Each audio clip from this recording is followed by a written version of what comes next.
Be on? Be connected?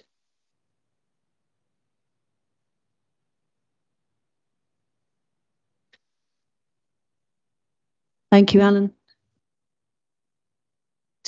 Okay, let Councillor Coffin just settle down. Okay, good evening. Welcome to this meeting of the Area 2 Planning Committee. For the benefit of those watching on our YouTube channel, members of the committee are present in the chamber and these members will be voting on proposals this evening. Other members of the council are also in attendance and or participating via MS Teams and can take part in any discussions, ask questions, but cannot vote. Your attention is drawn to agenda item 1, which sets out the guidance on how meetings will be conducted, including the ground rules. Before we start, can we confirm attendance of voting members by doing a roll call, please, Victoria? Thank you. Councillor Palmer. Present. Apologies been received from Councillor Brown. Councillor Banks. Present. Councillor Betts. Present. Councillor Bolton. I'm here. Councillor Boxall. Present. Councillor Coffin. Present. Councillor Crisp. Absent. Councillor Dean. Sent apologies. Councillor Harman sent apologies. Councillor Hudson. Present. Councillor Lark sent apologies. Councillor Roud. Councillor Tanner sent apologies. Councillor Tatton. Present. Councillor Taylor. Present. Thank you. Okay, can I introduce ask the officers to introduce themselves, please? Do you want to start from Hannah? Hannah Parker, Development Manager. Susan Field, Senior Planning Officer. Joy Ukadike, Head of Legal and Democratic Services and Legal Advisor tonight. Victoria Freeman, Democratic Services Officer. Okay. Members of the public, applicant and or agent wishing to address the planning committee are present in the chamber and will be invited to speak at the appropriate time. The speaking time limit of 3 minutes for each application continues to be applied and public speakers who are unable to participate in any discussion public speakers are unable to participate in any discussion of the application. Okay. Can I just say, if you do not wish to appear on camera, you've been given instructions of which seats and microphones to use. Item 2, we've done apologies. Anybody else? We're all here. Declarations of interest. Anybody on any item? Nope. Minutes. Can I agree the minutes from the last meeting, please? Okay.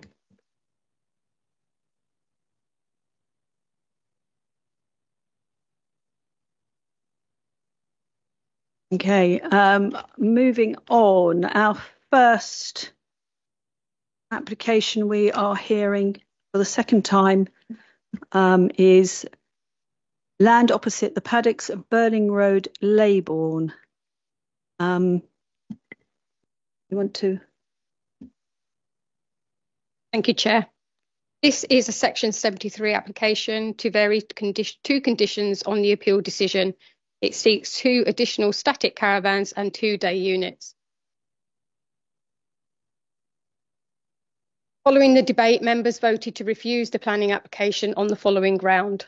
The proposal, by reason of the introduction of 2 additional static caravans and 2 day units, would result in an incongruous form of development, resulting in sprawl of the existing site, which strongly contributes to the Greenbelt purposes, paragraph 143A. As such, would be inappropriate development for which no very special circumstances have been demonstrated to outweigh the harm caused by inappropriateness. Members have been advised the ground as set out above cannot be substantiated. There are 4 main elements to consider within the proposed reason for refusal. Does the development result in an incongruous form of development? To be incongruous, the proposal would need to be out of keeping or incompatible with the surrounding area. This is obviously for 2 additional caravans. Does the development result in sprawl? The proposal is located within the existing defined and approved compound area. Therefore, it obviously doesn't result in sprawl. The site is within a large built-up area. Planning policy guidance is clear that villages should not be considered large built-up areas. And lastly, does the site strongly contribute to the Greenbelt Purpose A? Planning policy guidance states that for a site to strongly contribute, it's likely to be free of existing development and lack physical features in reasonable proximity that could resist and contain the development. This has obviously got development already on the site, and there's boundary features that contain the development. Just going back to the grey belt and green belt assessment, in determining whether the development is inappropriate, an assessment is undertaken against national and local plan policies. Paragraph 154 sets out that development in the green belt is inappropriate unless it meets one of the exemptions listed. The site does not meet the definition of previously developed land and does not meet any exemptions listed in paragraph 154. However, changes made to the NPPF now mean that in addition to the above, an assessment also needs to be undertaken in respect of grey belt. The definition of grey belt land is as follows. Land in the green belt comprising previously developed land and or any other land that in either case does not strongly contribute to any of the purposes A, B or D in paragraph 143. Notwithstanding that purpose A does not relate to villages, the reasons already stated, officers do not consider that the site would meet this high bar, which is now required to strongly contribute to purpose A. The site is not in a protected area, nor is it an asset of particular importance identified in footnote 7 of the NPPF. The site has been assessed against the full criteria of grey belt as set out in the original committee report. Officers therefore consider the site comprises grey belt land within the green belt designation. Footnote 55 is clear that substantial weight is not to be afforded if the site is on previously developed land or relates to greenbelt land where development is not inappropriate. The process and order in which to assess development in the greenbelt and grey belt is clear and is set out in the original committee report. Whilst the site might be inappropriate development under the greenbelt assessment, a local planning authority must also apply an assessment under the relevant grey belt. So I'm not going to read all this one. This is just an example of a recent appeal decision in Tunbridge and Malling relating to a gypsy traveller site. And whilst that site comprised previously developed land, some of the inspector's comments are noteworthy. The appeal site related to a change of use to a residential caravan site for 5 gypsy travellers' households. In relation to encroachment and sprawl, the inspector noted the proposed development would be contained within the existing site boundaries and would not encroach into the countryside. Therefore, visual impacts of the development on the greenbelt openness would be limited. The inspector also acknowledged that the previous applications had been assessed under current policies at that time and that there is now a markedly different context, stating the requirement to not cause substantial harm to openness for the purposes of paragraph 154G is now a distinct and new test that did not exist at the time of the previous decisions. Concluding under the updated NPPF that the proposal would result in the loss of openness and would have limited adverse visual impacts. Therefore, the proposal would not cause substantial harm to the greenbelt openness. And this slide just shows you the site on that particular one. So on the right is obviously, on the left is the Red Edge site plan, and there's just one building or one caravan on it. On the right-hand side was the extra 5 pitches that the inspector didn't consider cause substantial harm. Just to conclude, there is a demonstrable unmet need for the type of development proposed. The inspector's comments and the imposition of the conditions were formed having regard for the site's location within the greenbelt and the policies at that time. There has been a change in national planning policy since the appeal decision was allowed. The site would comprise grey-belt land and would not be inappropriate development. The proposal does not increase the number of pitches. Granting planning permission would not extend the temporary permission, which expires on the 6th of December 2027. The introduction of 2 static caravans and 2 utility rooms would not intensify the use of the site to that which would impact on the character of the area or neighbour amenity. Thank you, Chair. Thank you. We now have our public speakers. Can I have speaker number 1, please? Oh, sorry. Miss Councillor Taylor. A couple of planning questions, if I may, Chair. The first one. We'd have to do the public speakers first. Right, fair enough. Okay. I'll put you on my list. Speaker number 1. Oh, we're here.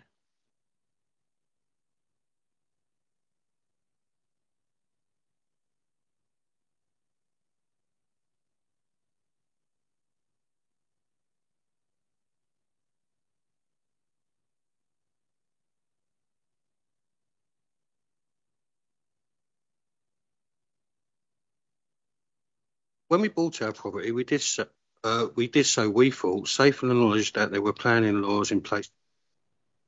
And this unauthorised encampment took place. A stop notice was ignored. The injunction was never issued. However, retrospective planning permission was refused by the council, but this was quashed on appeal with conditions set. One of those conditions was condition 3.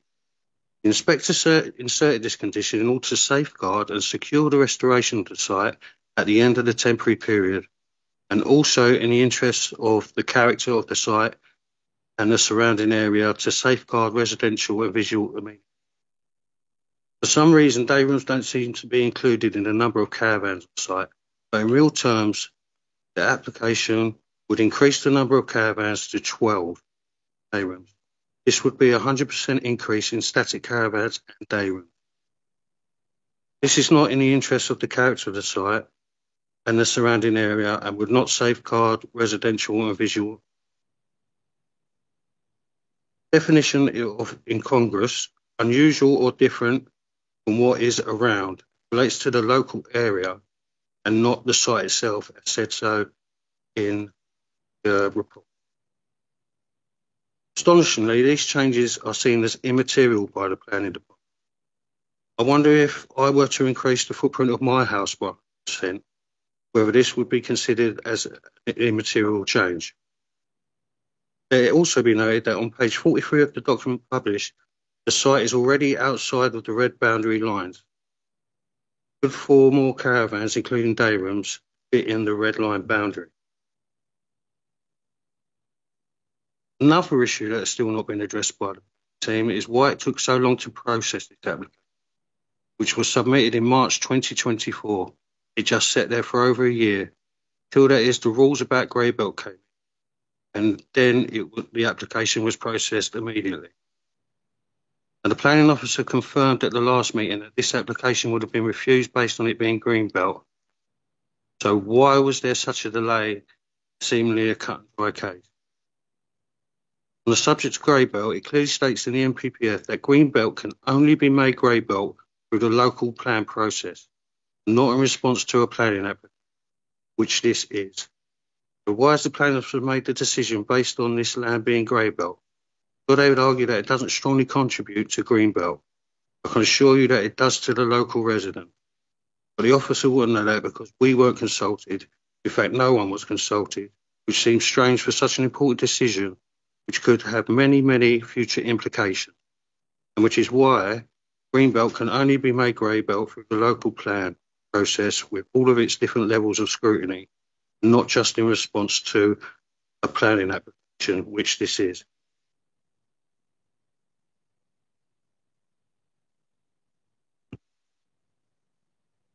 Thank you. Can I have speaker number 2, please?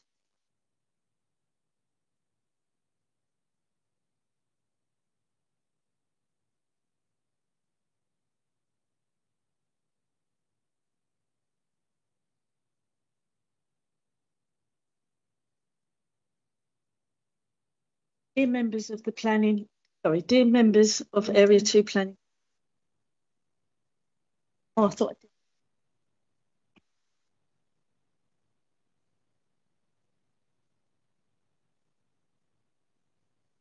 Dear members of the Area 2 Planning Committee, I am speaking today to register a strong objection to the planning application proposing to double the number of static units on the land opposite the pad. This very proposal was unanimously refused by the committee only a few weeks ago, and I firmly believe that the grounds for that decision are highly valid. As highlighted by TNBC leader Matt Bolton, this application would result in unacceptable encroachment into the Greenbelt, directly breach Section 143 of the National Planning Policy. Greenbelt policy is clear. Applicants must provide compelling evidence that the benefits of their scheme clearly outweigh any harm to the Greenbelt. In the absence of such justification, these developments should not proceed. The fundamental purpose of Greenbelt policy is to protect the countryside, preserve its character, support biodiversity, and maintain its essential environmental functions.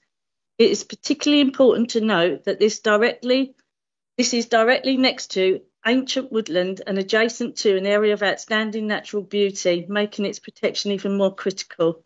The proposed expansion constitutes inappropriate development within the Greenbelt and would result in a significant loss of both the visual and dimensional openness of the land adjacent to the paddocks.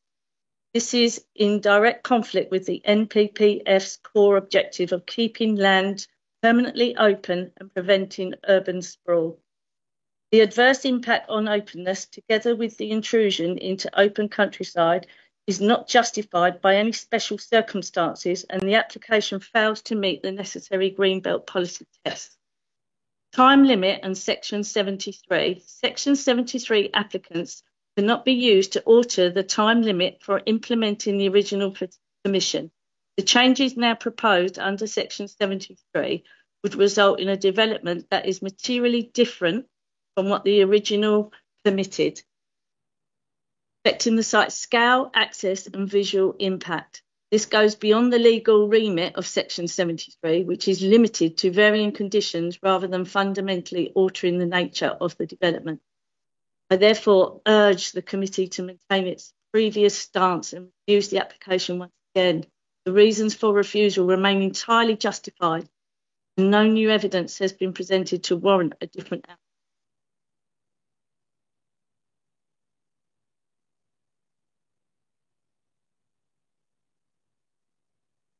Thank you. Can I have speaker number 3, please?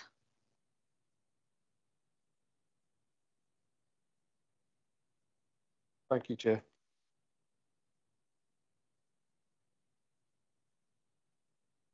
Firstly, I appreciate the planning officers in this instance got a very difficult situation to deal with, but I do question the validity of their advice in this instance.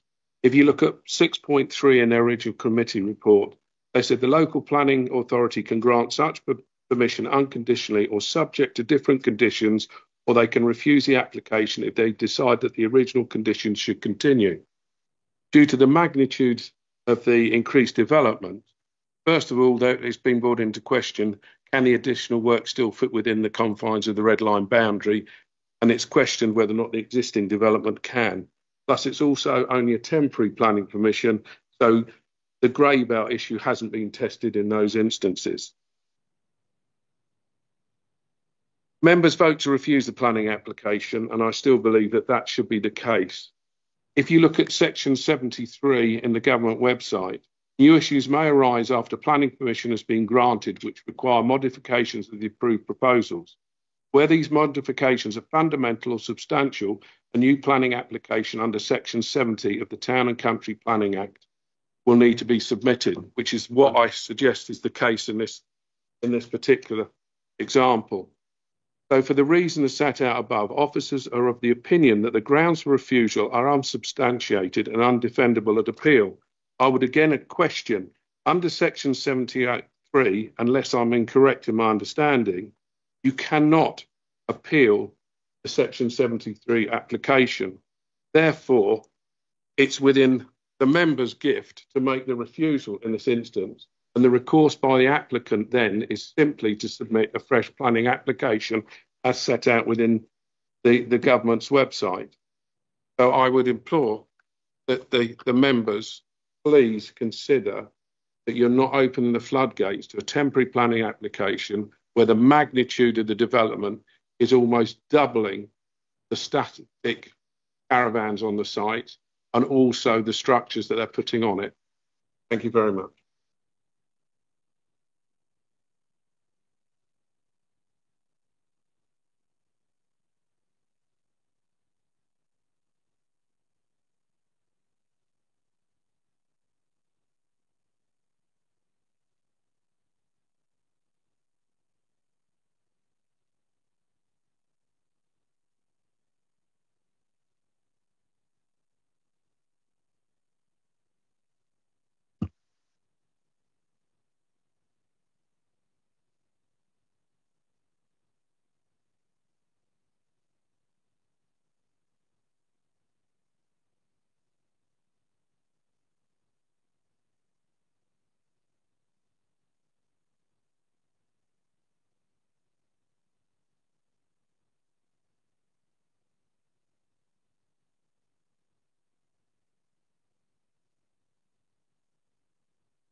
I speak on behalf of Leybourne West Malling residents who request that the Decision-Making Planning Committee do not allow the doubling of the development on the temporary traveller site, and should an appeal for planning application proceed, will endorse this, as this will allow occupant numbers and other enforcement planning issues to be reheard by the inspector.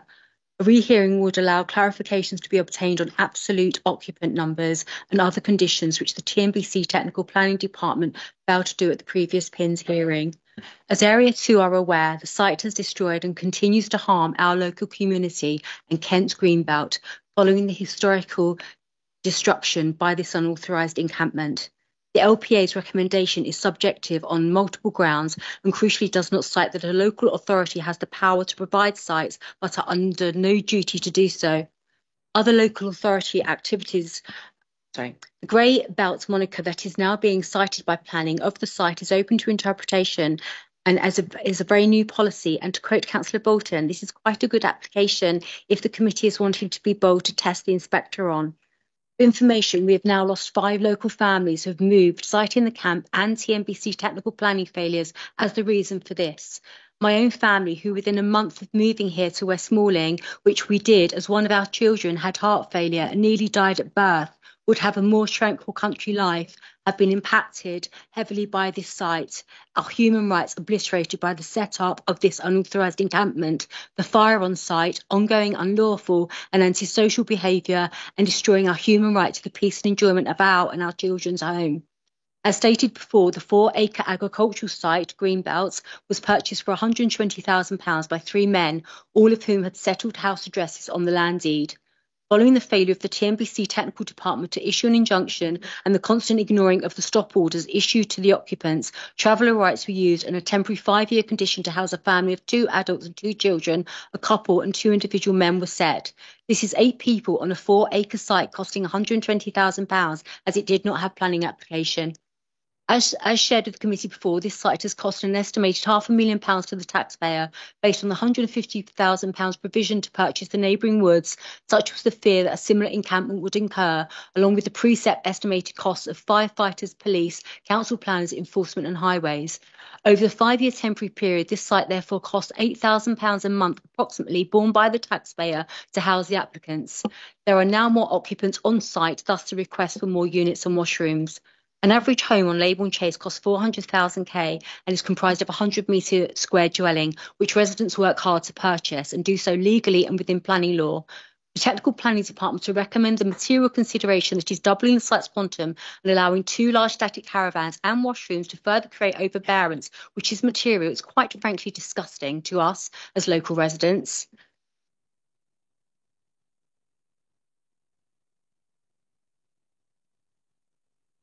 Thank you. Okay, I know you want to speak, Councillor Taylor. Councillor Banks, do you call you in first? Thank you.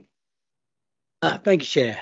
Yes, I would like to start off really by really saying that in actual fact we're dealing with new planning policy, which is untried. We're trying to interpret what's intended by it. I must admit, in the training that I had on planning, it was put to me that with the new NPPF, basically the government was intending that the green belt should be sacrosanct, but there would be some slight changes. I think what we're looking at here is a situation where if this was a development on green belt land, basically it would suffer the consequences from the point of view it would not be able to pass the test of green belt land. I think everyone in the planning team and all our councillors would all be in agreement of that. But what has happened is basically that we now have grey belt as a new definition. Now, grey belt, there are several definitions of grey belt, but I think the one that I think is key here is previously developed land. This basically is not previously developed land. I think the whole thing is that if the previous application and approval goes through in some time in 2027, the arrangement is basically that the land will revert to its original form, which is a paddock in the green belt.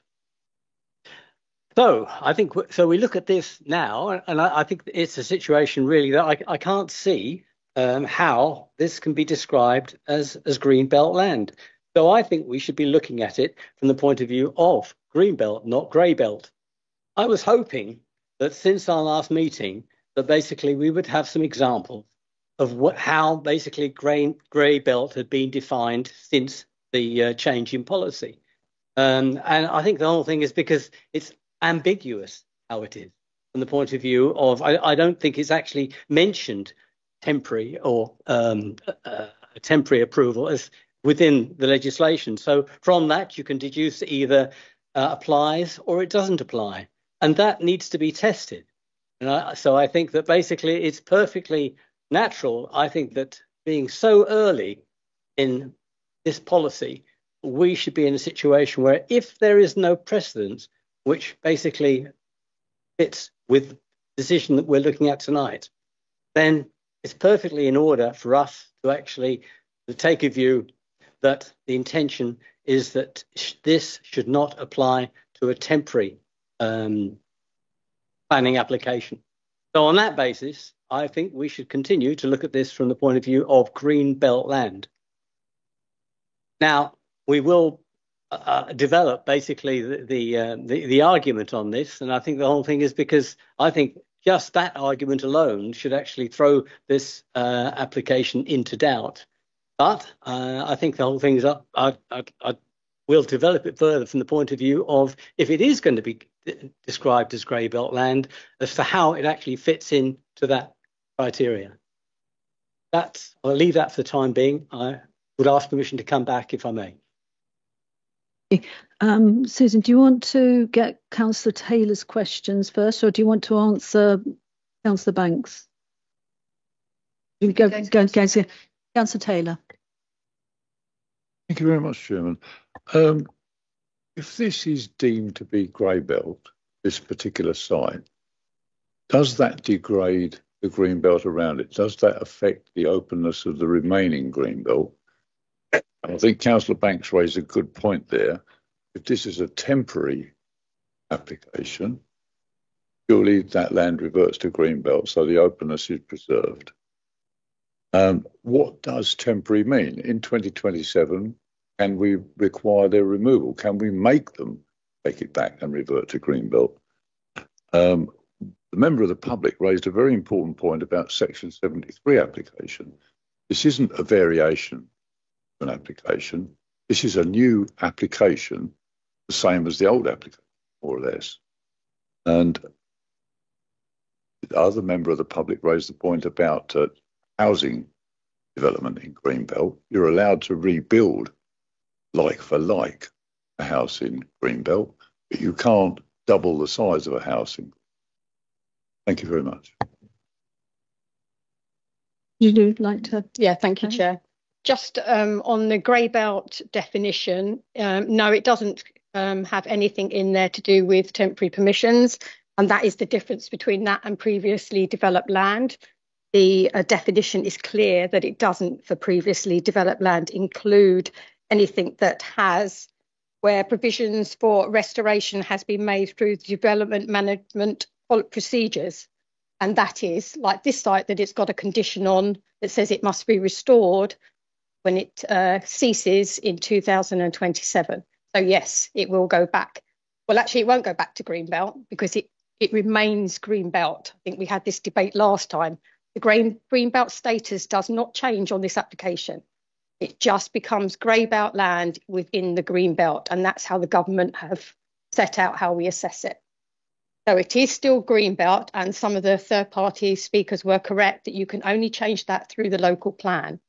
But how you assess this is, does the site meet the tests for the Greenbelt? This is in the committee report. In this case, no, it doesn't. But we can't stop there. We have to then go, we need to now consider, does it meet the grey belt test? We can't just pick a mix between the two. Is it green belt? In this case, it would be an appropriate development, but we then have to assess that green belt assessment. We have to do it. And in this case, officers are of the opinion that it meets the grey belt definition, regardless of whether it's temporary, because that grey belt definition doesn't specifically say excludes temporary sites. And sorry, just going back to, I think, Councillor Taylor's question, obviously, yes, there is a condition to restore and remove everything on the site in 2027. Section 73, sorry, I can't remember what your question was on Section 73. This is a permission that runs alongside the other permission. So it is like a new permission. They can implement either or. Obviously, they've already implemented one, but there's nothing to say they have to implement this one if it's granted. It's an either or permission. I just add that it will have to be, the site will have to be cleared if they were to want to carry on the use. It would be requiring a new planning consent after 2027. Councillor Borden. Thank you very much. One of the public speakers asked whether we can appeal a section, or whether a Section 73 application can be appealed. My understanding is yes, it can be appealed. So my first question has been answered by the nod. So it can be appealed, and therefore that is relevant in this instance. If I veer in my remarks into what's in the Part 2 paper, please feel free to interrupt me. But I shall try my best not to do so, because I did say at the last committee, I said this is really interesting. I thought it was an interesting application in which to look at the new requirements that have come forward by the government that we have to take into consideration as a regulatory committee when determining planning applications. And sitting on this committee is a bit like one of my other roles as a football referee, because as a football referee, your job is to apply the laws of the game to the match that is taking place. And whether we agree as referees with the laws of the game or not is completely irrelevant. Our job is to apply the laws. And our job on the planning committee is very similar with planning laws. Regardless of whether we agree with the planning laws or not, and trust me, I disagree with many of them, our job here is to apply the planning laws to the application that we see. Now, where the additional report that we asked for this meeting, I think is extremely helpful, is in terms of setting out some of the additional information that's required, that has come about through a very recent policy change. And Susan, in her presentation, referred to one appeal decision in our own borough at Woodford in Ightham. I'm sure Robin and Martin can talk more about the details of that particular case, which I think it's fair to say was a much bigger application in terms of the change that was arising than this application in front of us today. The ground that we formulated and that I articulated at the last meeting, it essentially boils down to the fact that that the additional units would be incongruous to because of the sprawl of the existing site, and therefore that constitutes inappropriate development. And rather than read it aloud and be told off that I shouldn't be saying that in public, I would hope members of the committee have read the relevant parts of the supplementary paper that sets out very, very clearly some expectations around this. Now, I appreciate that's not particularly transparent, but obviously the committee has been given legal advice, because if this does go to appeal, we need to make sure that we are aware of what the ramifications are. And in essence, we don't want to be conducting that in public, because it would put the council at risk, frankly, of showing your hand to your opponent in this case. But I think that based on the evidence that we've been presented with, it's going to be exceedingly challenging to justify the reason for refusal that we put forward last time. I don't think that we have got the ability to do so. 6 months ago, I think we would, but I think the grey belt thing completely snookers this local authority. And to answer a point that was raised, has the council sat on this awaiting the grey belt definition? Well, no, that isn't the case. The council could have been quicker in terms of turning around planning applications, but that is not a problem specific to Labour. That is a problem that has been specific to local authorities who simply haven't been able to get the capacity within its planning department to turn around applications as quickly as we would have liked. And we can all identify examples of that in our wards. We also didn't know that the grey belt thing was coming. I would make this point to the government that ahead of the general election in July, it did not go out on a manifesto commitment to turn parcels of green belts into grey belts for development management purposes, and therefore make it much, much harder for committees like ours to be able to resist development such as this. The one saving grace, I suppose, is that this application doesn't change the fact that the land must be restored to its original condition in 2027, which is only a couple of years away. But of course, I appreciate for the residents that's no consolation whatsoever, because that's a couple of years more disruption that they face. The final point I would say is, particularly if this committee decides to approve the application this evening, there are clearly outstanding enforcement concerns on this site. I know from many years of correspondence now about this site that there have been some concerns about the enforcement of this site, some of which are essentially in abeyance, waiting for the outcome of this meeting. So I would ask, if the committee is minded to do that tonight and we resolve to determine in favour of granting this application, that we perhaps ask our officers to provide an urgent update on enforcement matters to the local members, perhaps a cabinet member and the chair of this committee, to make sure that they're being dealt with in a swift and timely manner. Look, I am open to persuasion if members are able to come up with additional grounds for refusal, but I am really concerned that essentially the additional information we've asked for has been given to us tonight, and has demonstrated that, unfortunately, national government policy means we do not have in my view, a very good leg to stand on at all in terms of defending this at appeal. So I'd be interested in anything else that might come forward. Thank you, Chair. Any other speakers? Councillor Boxall. Well, thank you, Chair. Whereas I agree with some of Councillor Bolton's points, particularly around the enforcement issue, I do think there is some urgent need to have a report back and certainly some further detail. I do want to touch on point 1.8a of the report when it comes to sprawl. Whilst there is no physical extension beyond the current boundaries and therefore no sprawl, this interpretation, I believe, is overly narrow. Sprawl in the context of the Greenbelt policy, MPPF 143A, is not limited to geographic expansion, but also encompasses intensification and densification of use within the boundary. The introduction of 2 additional static caravans and 2 utility rooms materially increases that footprint. Such development may undermine the openness. I think we've covered that point in terms of Greenbelt, and the MPPF and PPG policy aims to preserve the openness of both spatial and visually, and increasing the volume and scale of these structures within the confined site compromises this. However, there is one other big point. The inspector, when he put in his report and put the planning conditions in, so the original condition limited the number of caravans was imposed specifically to safeguard against overdevelopment and limit harm to the openness. The current application directly contradicts what the inspector wished for, and this rationale, by seeking and expanding the static accommodation, a more permanent and intrusive form of development than other TORAs. The applicant is using the same land footprint to justify this intensified and more permanent structures, which undermines the inspector's intention. So let's be clear, the inspector set out that size of land with the number of units, caravans, and didn't put any more on there. So he was very clear on what that was, and he was also very clear in that December 2027, everything reverts back to what it was prior to this.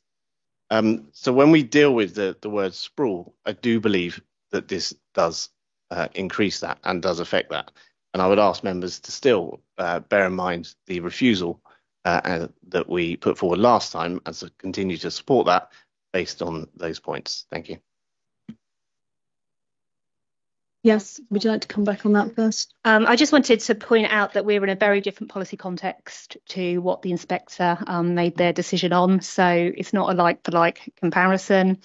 And the appeal decision does, as I repeat, the appeal decision will mean that it will then only be a temporary period to 5 years. And I'd like to point members to that condition, which is the first condition. So everyone is clear that it will be for a temporary period of 5 years and will finish on the 7th of December 2022.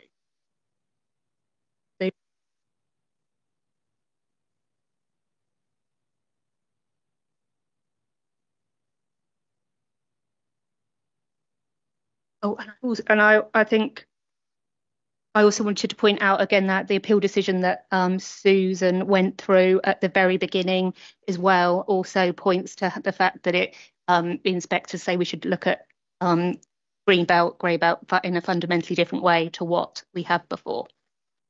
Thank you. The bets. Thank you, Chairman. I'm trying to make sense of all of this from both sides here. I'm referring back to that original decision as well, actually, where it does state no more than 6. And that does to me, that does hold some weight, that we have had an inspector look at it in detail and has come up with that recommendation, that decision. And I'm sure, based on the fact of impact on Greenbelt, et cetera, would be a good reason to limit it to 6. And probably is still now a good reason to limit it to 6. I suppose what has changed dramatically is the present government, as we all know, has put forward a massive alteration in MPPF policy, and with the introduction of green/grey belt. And to coin a phrase, this is calling a bit of a grey area for all of us, really, in interpreting that. So my worry is then if we do go down the lines of interpreting in the way that's being recommended to us by officers in terms of green stroke grey belt, and that sort of connects with previously developed land, then my concern is that if we do uphold that, if we do agree with that and go with that, it sort of sets it in stone that that's it, it's gone. It's going to be it will permanently go to grey belt, because we've sort of come to that conclusion already. And that concerns me then, that the temporary permission, that will fall away. So I'm concerned about that. And that would, with that in mind, and that concern of going with previously developed land and then supporting grey belt definition, I would want to stand firm against that. Then I come to the reality of the situation. If we were to refuse, the reality is more than likely, I'm not going to try and give a crystal ball here, but there'll be an appeal. The appeal will probably be taken to the tune of, I don't know, 12 months, maybe even longer. And then that brings us up very close to 2027.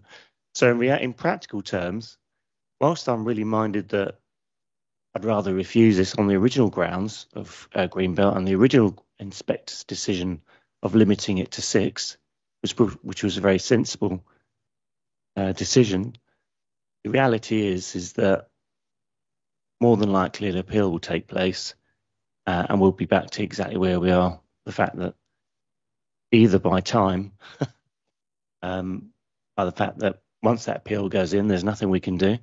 And I would expect the same for the enforcement situation as well. And we will end up in the same place. So here lieth my problem now, is the fact that I'd probably prefer to refuse. But in reality, even if I refuse, appeal will take place. It takes away our enforcement powers, and we end up in exactly the same place. It's a bit of a problem. Councillor Taylor. Thank you very much. My fellow members have made some very important points.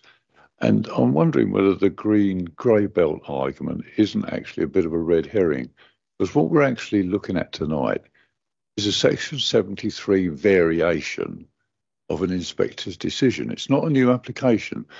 And I think we should be refusing this in order to follow the direction of that inspector. And I think that would be entirely reasonable. Thank you. Yes, come back. Thank you, Chair. This is a new application. It runs alongside the previous application. So it might be a Section 73 application, but it's a new application in its own right.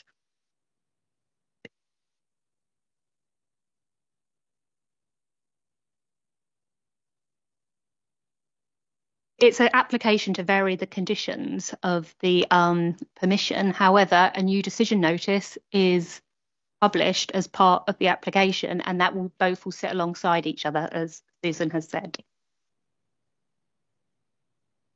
Sir.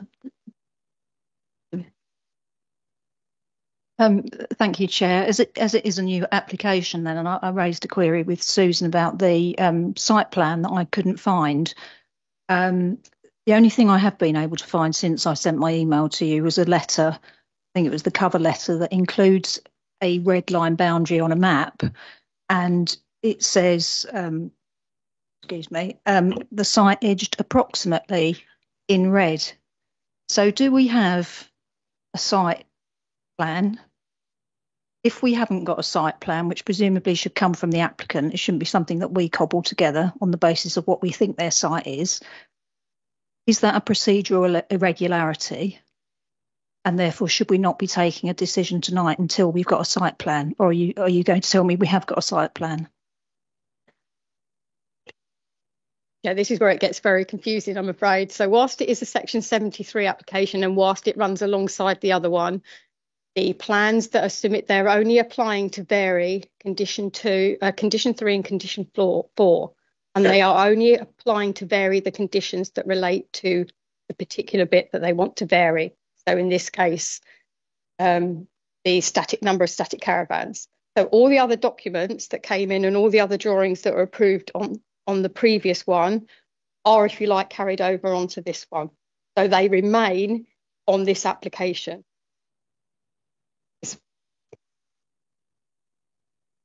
Sorry, if I can come back. When I looked at the documents at the end of the recommendation, I couldn't see the site plan on there. Red Edge site plan on condition. No, that's one we put together. But there is definitely a Red Edge site plan on the condition 4 discharge application that was submitted in regard to condition 4. Sorry, I just want to be clear. Are you saying that the site plan has come from the previous application and is carried over to this one? And that's legitimate to do that? Yes. Didn't you have a slide that had the outline on? No. It's the proposed site plan with the 2 additional static caravans, but it's not the Red Edge site plan. Okay, anybody else? Councillor Copping. Thank you. We are in the rock and hard place, aren't we? And it's all about this grey belt definition. As we know, we sat in this room at an appeal where some incredibly highly paid barristers argued the case about green belt and grey belt, and we were talking about a field where a whole load of sheep were grazing, and that became known as grey belt land. I think it's so disingenuous of the current government to say that coming up to the election, this was going to take account of disused petrol stations and be the solving of our problems. Well, they've created many, many more. Looking at this application, it's a temporary application. I know we're going to get an application to make it permanent when it's due for renewal in 27, because, of course, grey belt will still exist and all the conditions we see. So I suppose we're looking at it now. Do we bite the bullet, refuse, probably suffer costs, and may or may not win it? I suspect we probably won't.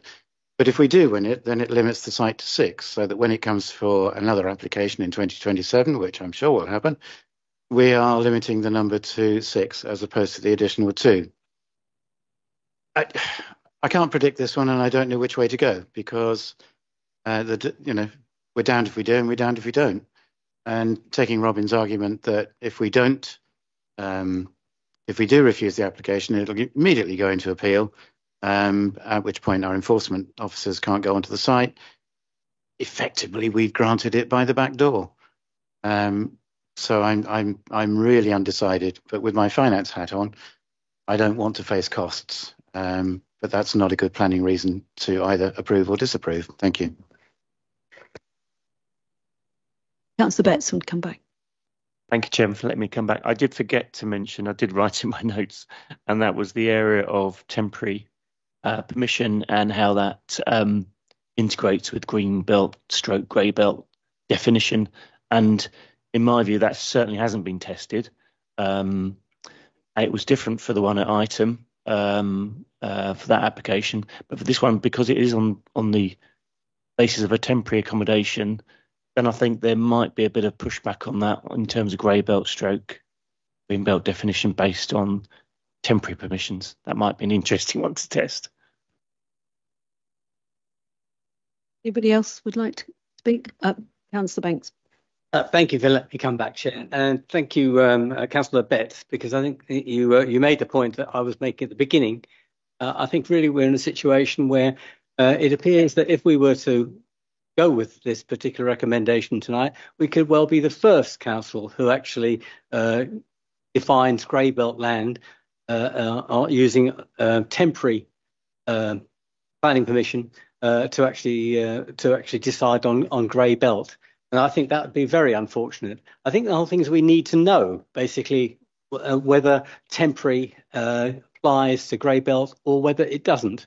I was hoping that we would get some better examples basically of where this has happened. But if it hasn't happened, I think then you can't find the examples. And so I think the whole thing is it does need to be tested. So I'm grateful to Councillor Betts for making the points. I realise that from the point of view of we can't look at costs in any way when we're looking at planning matters. So I think we can put that completely to one side. But I think there is a principle at stake, and I think it's a principle that should be tested. Thank you.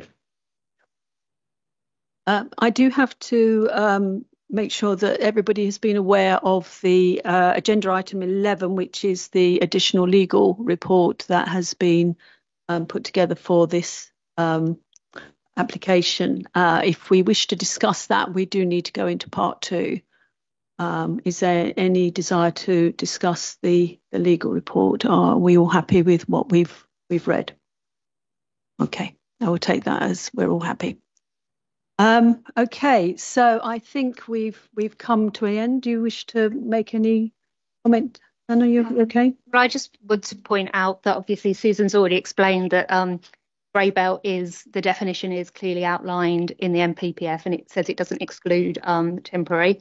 I mean, I know it doesn't say it, but whereas PDL has a clause in it which excludes temporary consent. So officers' view is that grey belt land does apply. And again, it goes back to the point where, you know, like this is a temporary consent, which means it's green belt, grey belt. It will result, like if no further applications are put on this site, it will go back to green belt clear site, because that's part of the planning consent. Will require them to remove all paraphernalia. Well, Councillor Botso, I have seen. Can I ask a question myself? If we grant this and it's grey belt, if there's an application in 2027 to make it permanent, which I think we probably agree that there probably will be, would it be considered to be then grey belt or green belt?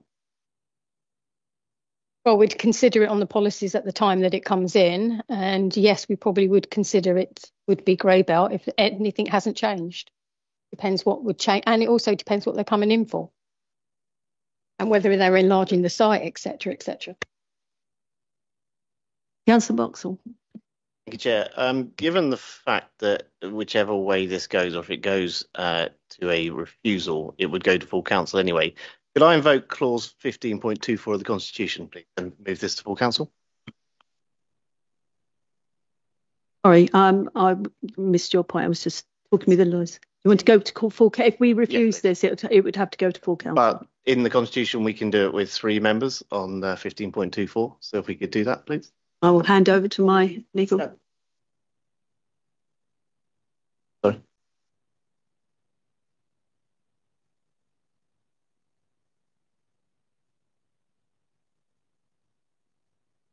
I believe that the Constitution allows, if 3 members wish it, we can do that.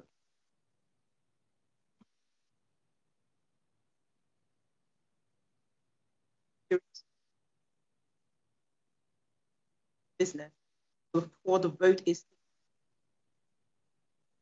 by it that we referred directing council for decision. So it's up to decide you want to do that rather than vote. But I don't take today for end of the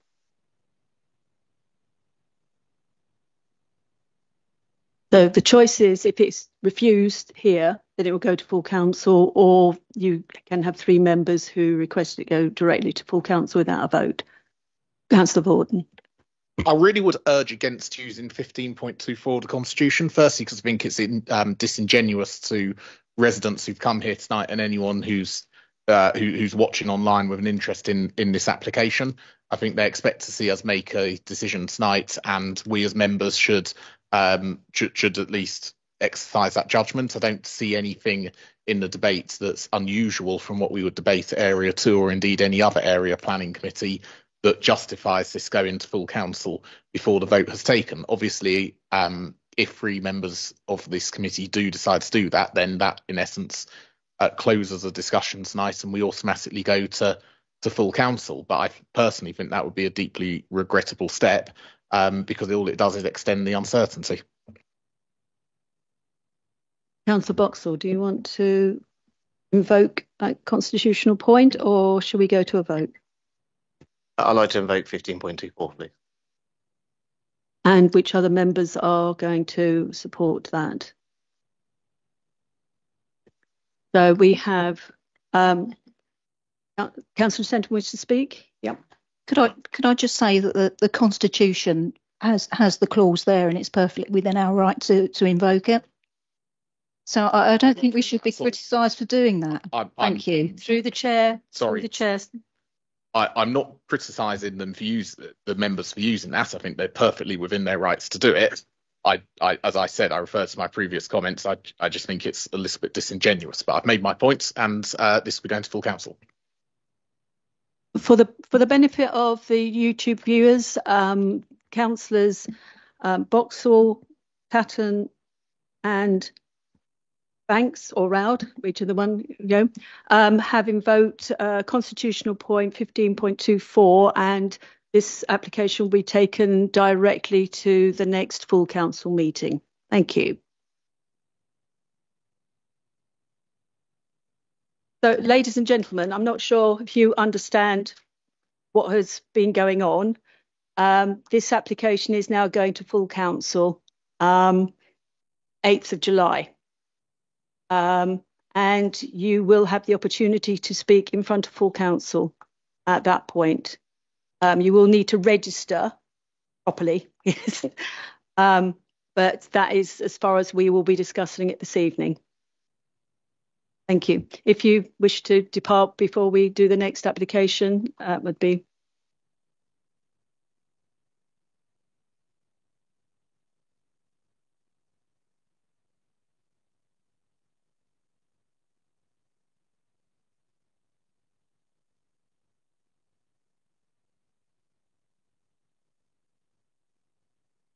All alone.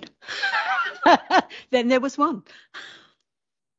Okay, let's move on to our second application, which is Stockits, Alden Lane, Offham.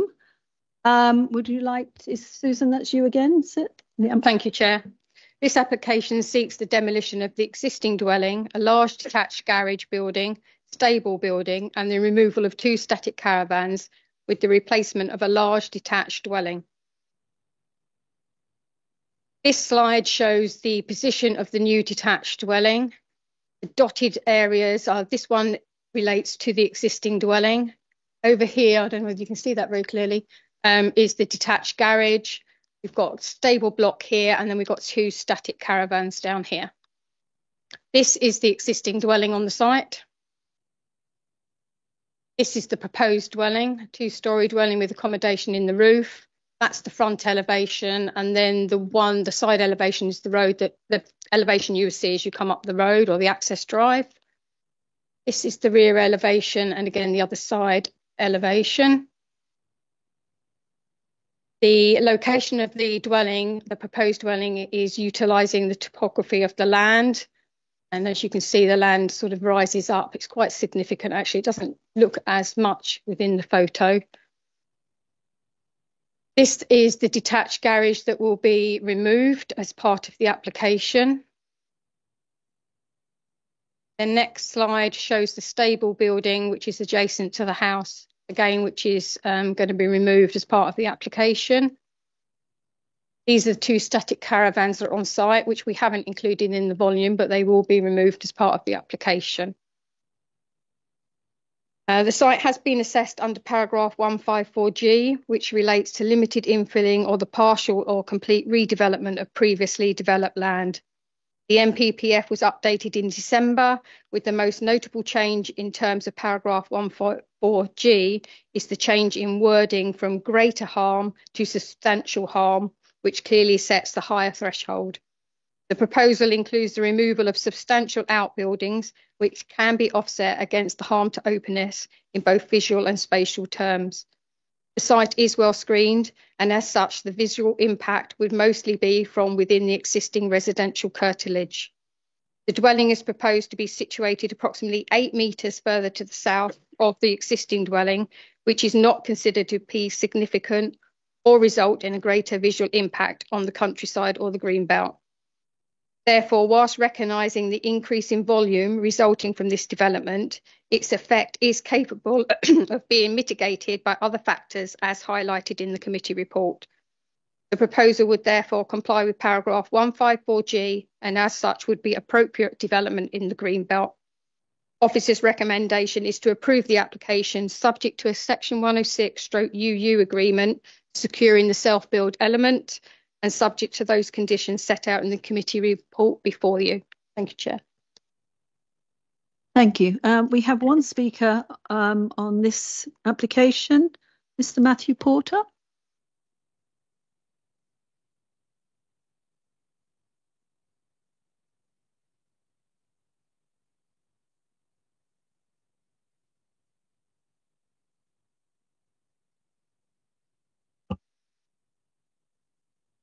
Thank you, Chair.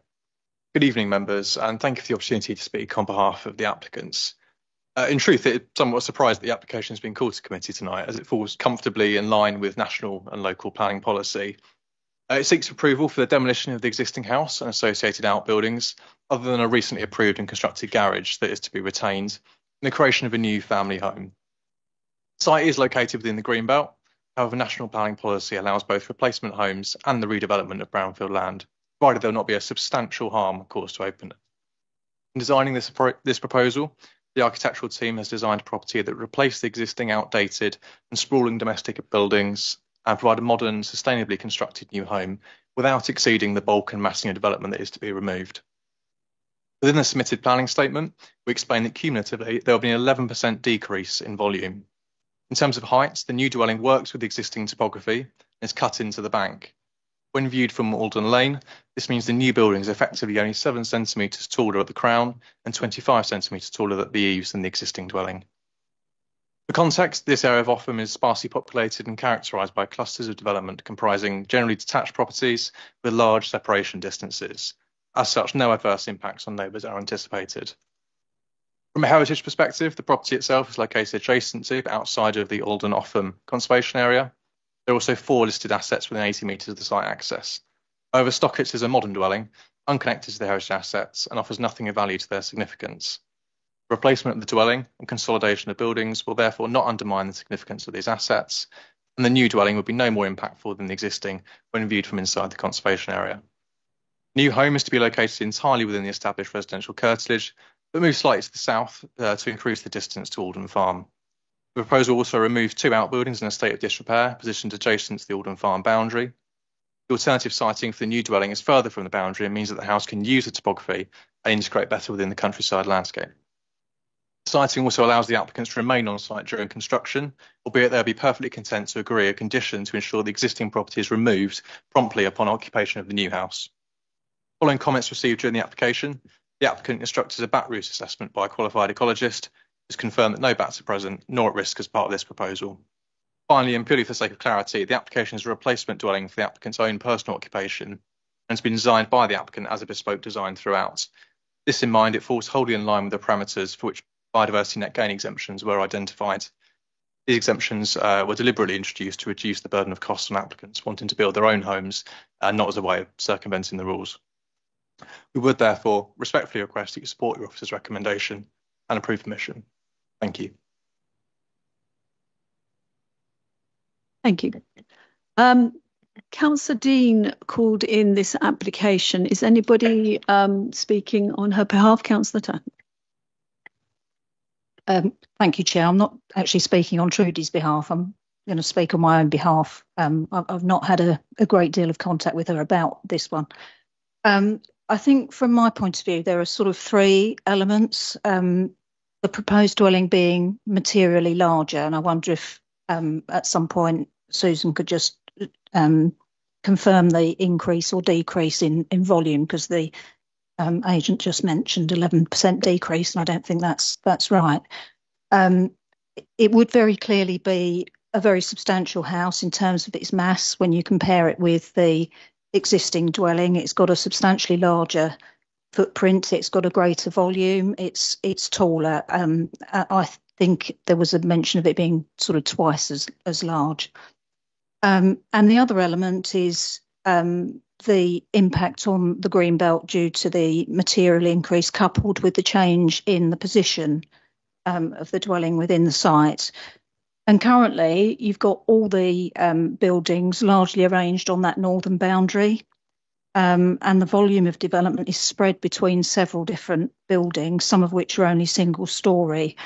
And the end result of that, in my view, is that the prominence of all of those together is tempered, and the impact on the openness is minimised and is less evident. In contrast, the proposal would result in a very large dwelling positioned away from the boundary and further into the site, which will make it much more intrusive than the current dwelling is.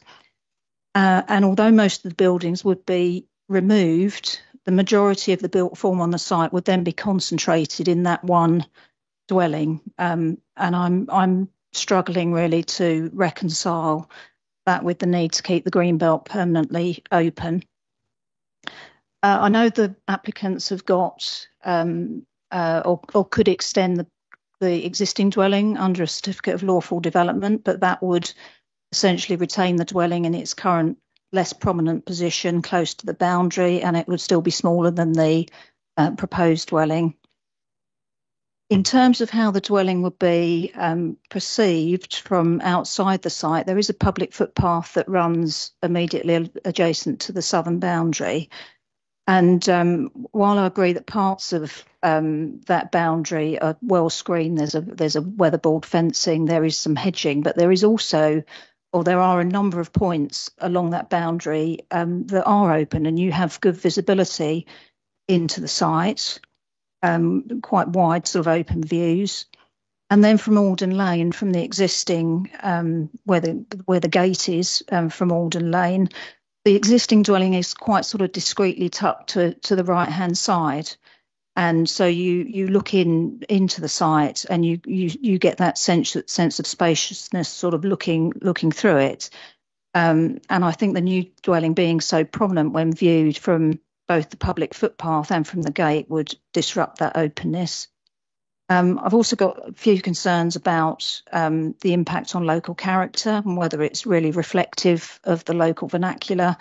The existing dwellings in Alden Lane, which are in the conservation area, and this is, I know, only a very small part of the gateway is in the conservation area, but the other buildings in Alden Lane are in the conservation area, and they're a very sort of characterful group of properties related largely to historic farming use. You've got some nice oast houses. Some of the buildings have red Flemish bond brickwork, others are ragstone. You've got some weatherboarding, and you've got lots of sash windows. And I think apart from the gabling on this property, it's not really reflective of what you see. It's quite a departure from what's in the immediate local area. And I think the increased prominence within the site would sort of aggravate that impression of difference.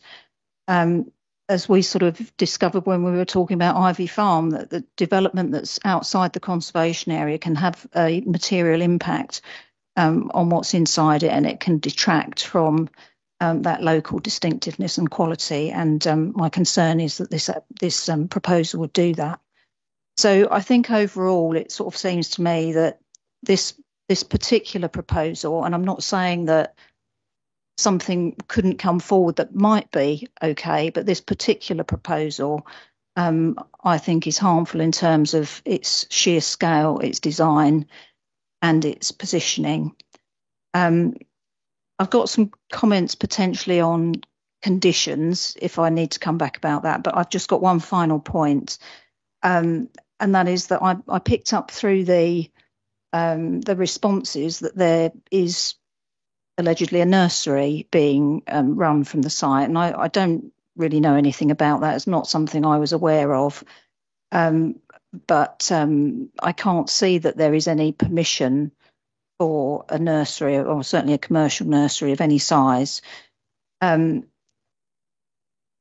just want clarification really that is not something that we are considering this evening. If there is an issue with a nursery, that's something separate for planning enforcement, that we are only considering still residential development.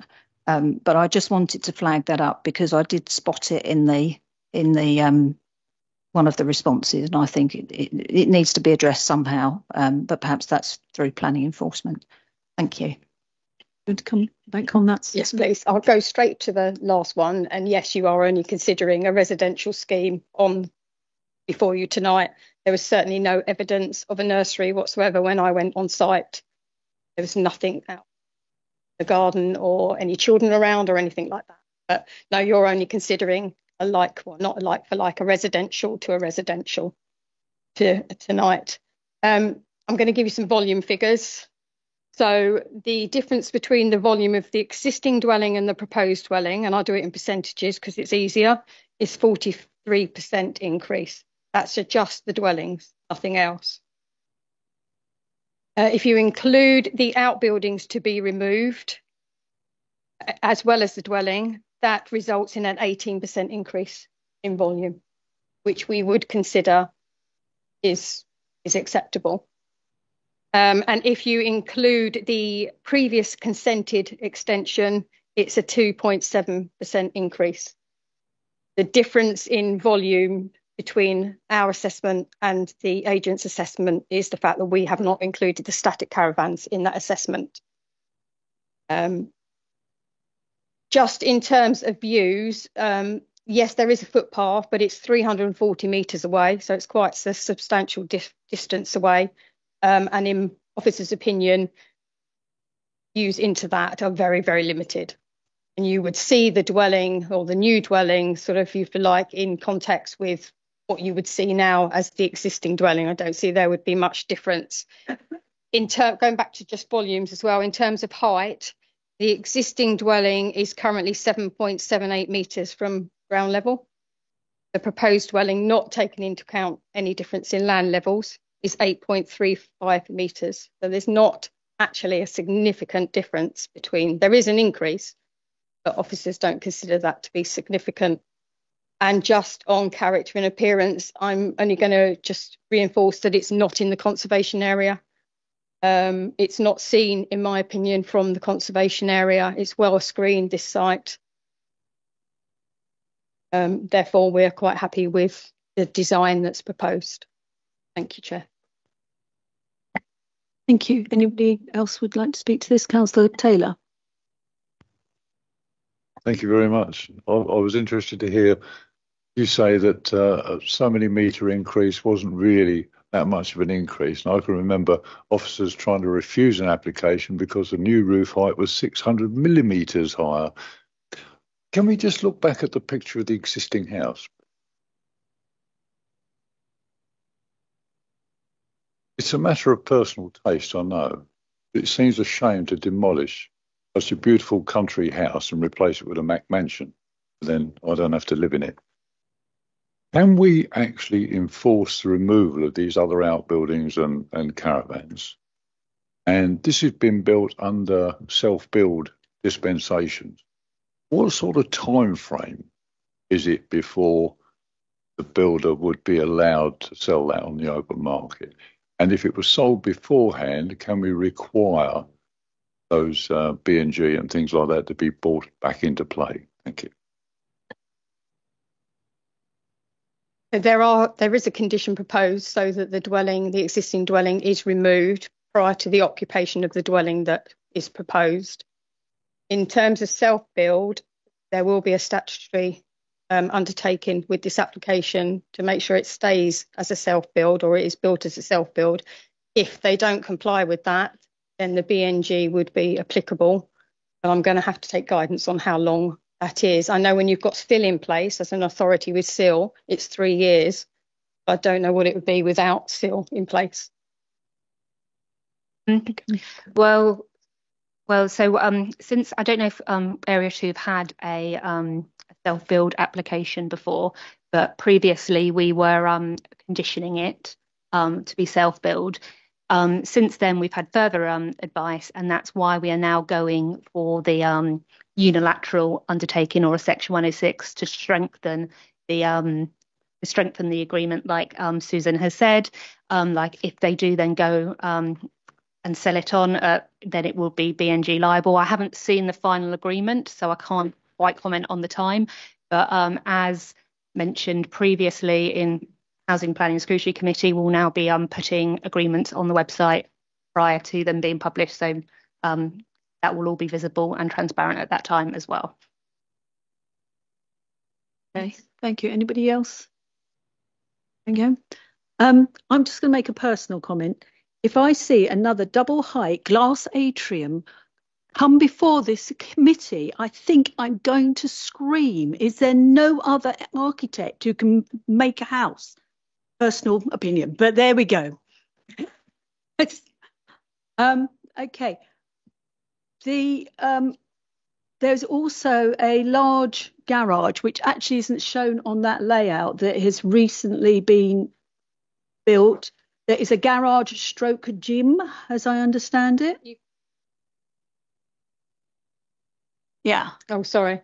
Yeah, this is the new building that's been consented under a lawful development certificate. That building would stay, but we are proposing to put conditions on to ensure that no further outbuildings are allowed on that site. Could we also put condition on that that building is not included for a residential conversion? You wouldn't necessarily put a condition on, but if it started to be used as a separate residential unit, then they would need planning permission for that. And if they were using it without consent, then that would also be an enforcement issue. Okay. Anybody else want to make any comments? Shall we go to a vote? Oh, sorry. Councillor Tanner. If nobody else wants to make any comments, I'll come back now about conditions, just in case. In relation to the removal of all the other bits and pieces, as there's going to be a legal agreement relating to the self-build, is it possible, is it reasonable to include within that legal agreement the removal, the requirement to remove the dwelling, as opposed to a condition? Because I think what we wouldn't want to see is for both dwellings, you know, I can understand that while it's being built, it's really helpful that the applicant's got somewhere to live. But what you wouldn't want is for that second dwelling to appear, and for some reason they think it's a really good idea to keep the first one, and that really would impact on openness. So if the intention is to remove, I'm sure the applicant wouldn't mind including that, would they, in their legal agreement? Instead of a condition, it would give us as a committee greater certainty. Well, advice from the government and is that if it can be conditioned, it should be conditioned. Section 106 is should only be used if they're necessary for the planning consent, relevant to the planning consent. And in this instance, if it can be conditioned, then it should be conditioned. If there is any breach of that condition, then that will be dealt with under the enforcement regulations. And how confident can we be with enforcement, bearing in mind it's discretionary? Can we be absolutely certain that we wouldn't end up with two buildings on this site? I think it's in the Greenbelt, so it is sensitive. To have two, if you have two buildings, that would then require a new planning consent. So it under this consent, it requires the house to be demolished, and the applicant has said that they would have a condition, and the condition is already laid out in the decision notice. It's condition number 10, which says that it is number 9, I think, that the existing dwelling, coach, garage, coach houses, stables, and those static mobile homes, all associated hard surfacing on the site shall be permanently demolished, removed, and all materials removed within 3 months of the completion of the replacement dwelling, unless otherwise agreed by the authority. So, only just to say on that point, obviously this evening we've been talking about variation of conditions. So, you know, we know what can happen. So, my thoughts were, I don't know if anyone else on the committee would agree with me, but if there was any more certainty we could have, I'd be really pleased about that. The only other aspect is I don't think there's a construction management plan. And I wondered if that's right. Apologies if I've missed it, but I mean, Alden Lane is a very narrow lane. It's quite difficult if you're coming in from Offham because it's winding. But yeah, we can add a construction management plan condition for you. Lovely, thank you. Yes, Councillor Betts. Only a quick one, Chairman. With that condition that Councillor Tatton's just been talking about, completion I'm just wondering how you monitor completion. What is completion when they have to take it down? Yeah. So at what point do we decide that the house is being occupied or can be occupied?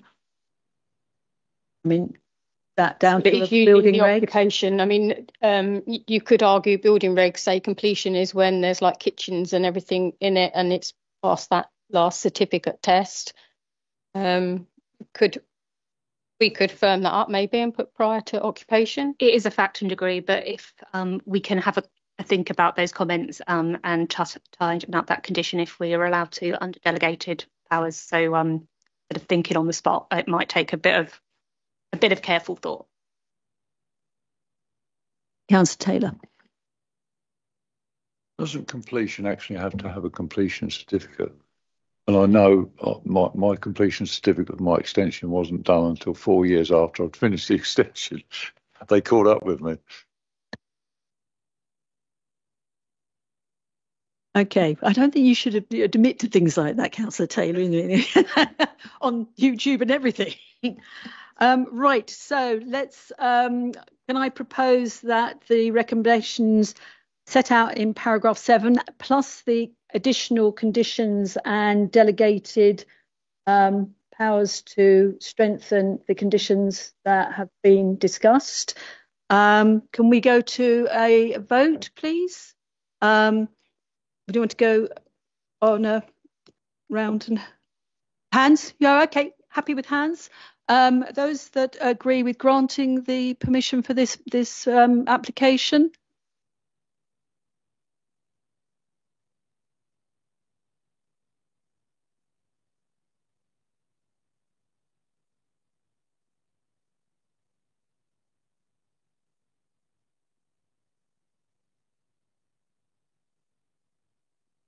Against?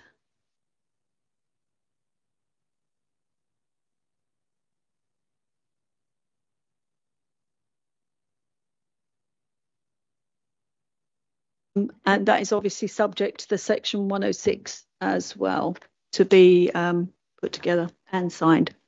Okay, thank you very much, lady.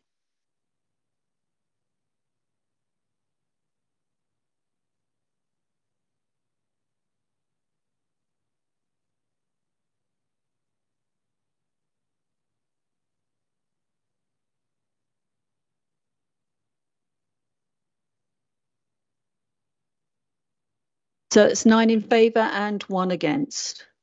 Thank you. If we move on now in our agenda, we have the planning appeals, which you have on your agenda. We have a mixed bag of ones that we have had dismissed and some we have had allowed. I think it's fairly 50-50 and the way. I have no urgent items and no other things to discuss, so I will close this meeting at 8:59. Thank you.